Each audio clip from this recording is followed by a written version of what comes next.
अस्सलाम वालेकुम। उम्मीद है सब खैरियत से होंगे।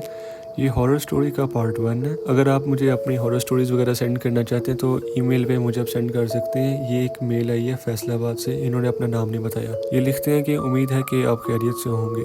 मैं आपके साथ हाल ही में आने वाला एक फैसलाबाद में पेश आने वाला खौफनाक वाक़या शेयर करना चाहता हूँ। ये एक तारीख और खौफनाक रात थी और हमारे मोहल्ले में बिजली चली गई थी। रोशनी का वाहिद जरिया कभी कभार बिजली की चमक थी जो दरख्तों के साए पर बहुत ही खौफनाक मंजर बना रही थी। मैं घर अकेला था, किताब पढ़कर वक्त गुजारने की कोशिश कर रहा था जब मुझे बावर्ची खाने से हल्की सी आवाज़ आई तो मैं थोड़ा सा डर गया। पहले तो मैंने इसे हवा की शरारत समझा, लेकिन तालमेल की आवाज़ जब बुलंद हुई तो मुझे महसूस हुआ कि मुझे देखना चाहिए कि आखिर किस चीज़ की आवाज़ है। जैसे ही मैं बावर्ची खाने के करीब पहुंचा, हवा सर्द हो गई और मैंने अपनी सांसों को छोटे बादलों में तब्दील होते देखा। जब मैं बावर्ची खाने में दाखिल हुआ तो मैंने तालमेल की आवाज़ के ज़रिए देखने की कोशिश की तो एक छोटी सी घड़ी जो दीवार पर लगी थी, सालों पुरानी ख़राब हो चुकी थी। घड़ी की सुइयाँ बहुत ही तेज़ी से हरकत कर रही थी, शीशे पर तालमेल कर रही थी। अचानक घड़ी रुक गई और कमरे में एक खौफनाक खामोशी छा गई। जैसे कि मैं बावर्ची खाने से बाहर जाने लगा, मुझे एक सरगोशी सी महसूस हुई और बहुत ही मुश्किल से सुनाई दी वो आवाज़। मेरा दिल तेज़ से धड़कने लगा और मैंने मुड़कर देखा कि आखिर किस चीज़ की आवाज़ है। वो शख्सियत लंबी और पतली थी और उसकी खोखली आंखें थी, उन आंखों में सुराख थे।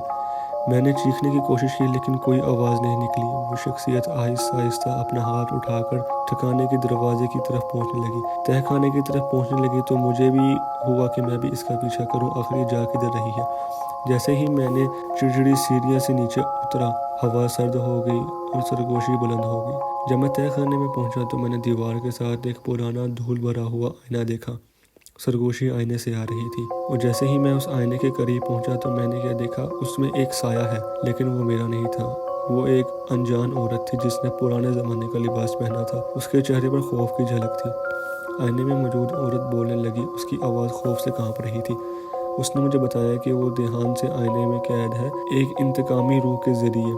उसने मुझसे इल्तिजा की कि मैं कोई उधर तावीज़ ढूंढूं और उस शीशे के सामने रख लूं ताकि वो उस आईने से निकल सके। मैंने तहखाने की तलाशी शुरू की और एक तावीज़ मुझे पुरानी ईंट के पीछे से मिला। मैंने उस तावीज़ को आईने के सामने रखा तो अचानक वो शख्सियत जो शीशे में कैद थी वो गायब होना शुरू हो गई। उसके गायब होते ही जो लंबी काली शख्सियत थी मेरे पीछे आ गई। उसकी आंखें गुस्से से भरी हुई थी। मैं खौफजदा हो गया। वो मेरी तरफ बढ़ी, मैंने चीख मारना शुरू की लेकिन मेरी आवाज़ नहीं निकली। हवा गर्म हो गई। मैं उससे भागते हुए सीढ़ियों की तरफ गया और मैंने दोबारा उस सायादार शख्सियत को उस दिन के बाद अपने सामने नहीं देखा, लेकिन मैं आज भी उसकी मौजूदगी का एहसास कर सकता हूँ। मुझे उम्मीद है कि आपको ये कहानी उतनी खौफनाक लगी होगी जितनी मुझे उस वक़्त लगी थी। तो बस यही थी आज की कहानी। अगर आप भी अपनी स्टोरी वगैरह शेयर करना चाहते हैं तो मुझे ईमेल सेंड कर दें या कमेंट सेक्शन में लिख दें। मैं नेक्स्ट वीडियो में आपकी स्टोरी को ज़रूर पढ़ूँगा।